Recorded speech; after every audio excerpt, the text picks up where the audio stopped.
the transparency issue is more critical in that respect than in the other one. I know it as a matter of public support, but here it's really crucial that they can adapt early enough. That's one thing, and there are other things to be done. If the idea of this trade agreement is not that it works under the assumption of exclusiveness, rather than the assumption of integration, openness, and I think that is what it is or what it should be, then there are still issues like the rules of origin. So the idea that you have to kind of prove that a product you produce is produced really in the very country and not assembled with parts from other countries which do not belong to the free trade agreement. Here one could kind of make life easier for everybody. I mean, this is a burden for companies under the trade agreement, because they have to kind of prove it for every single product they do. And it would be an invitation for outsiders. That would be one. So maybe get rid of this rules of origin thing. If you do that, then basically this is also means a mutual recognition of standards. So you would just look whether the chicken is like the chicken is supposed to be, regardless of where it comes from. And I think this openness would help a lot. To kind of promote this idea of integration, of openness, of invitation to others.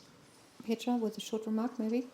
Actually, I should get a long remark. I'm not just the only woman on this panel. I'm the bad guy. Those are the good guys. So I should get 4 times the time. There you go. No, seriously.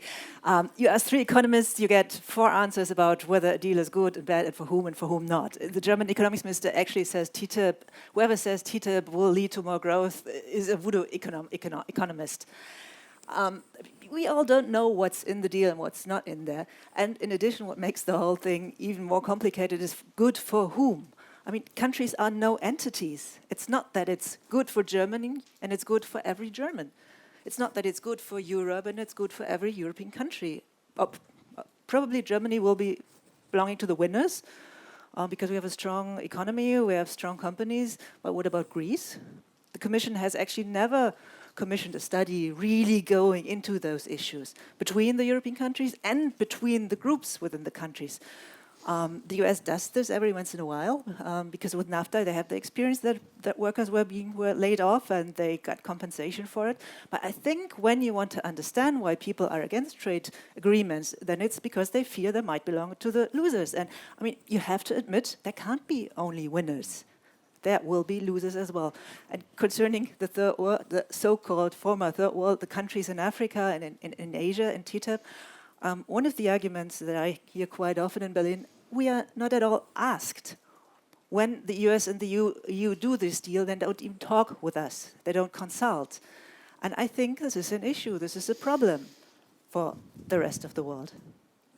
Bern is happy that I already told just him one more thing, because yeah, just very briefly, regulation is also about excluding others. Let's be frank. I mean, it's whatever you put in these agreements. It's about promoting your industry, getting better welfare for your consumers. You don't think about the farmer in Africa when you do a trade deal with the US.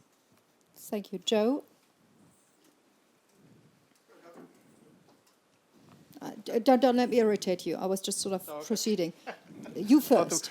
Just a couple things. One, when I hear complaints that governments are negotiating without consulting whoever, at least where I live, I voted in a process that chose the people that represent me in that government. And in principle, there's a political process both at the European level, the European Parliament, and also at the national levels to be engaged, and in theory, we have people who represent us in that stuff. Whereas, to be honest, this is all the way from NAFTA through the Uruguay round, and currently with TTIP, there are groups that feel that they should have a place at the table with 10,000 other groups, and there's a question of who is it that should be consulted. And I do have a naive faith that eventually elected governments do what they're supposed to. Can I respond quickly? Yes, quickly. Sure. Take CETA, the CETA negotiation that started with a mandate that was secret. Nobody could have a look at it. Then we had the negotiations, and at one point the Commission concluded them. While the process was going on, nobody could look at what they were negotiating.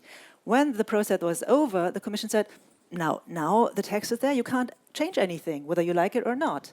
So Is it understandable that people feel awkward? Is there something like a CETA? Not yet, Okay, no. good. But And why, you know that why is there not something like a CETA? Because people in Germany protest, and the German parliamentarians Simply are... because, no, that's true, but there is not a CETA simply because the European Parliament will have to ratify CETA, and whether the European Parliament ratifies CETA or not is absolutely unclear at this stage. Which is good. Which is even true of TPP in the U.S. in terms of whether it'll be ratified or not. So it is going through the elected. Okay. Second thing, which is on other countries being part, there's this, we haven't mentioned the phrase docking clause yet, but it's been brought up both by the Turks and the Swiss in the context of TTIP that maybe that some pieces of these agreements could be set up in a way that if it really offers a plurilateral solution, then you park it in Geneva. You let it, and I think that's actually something to be encouraged.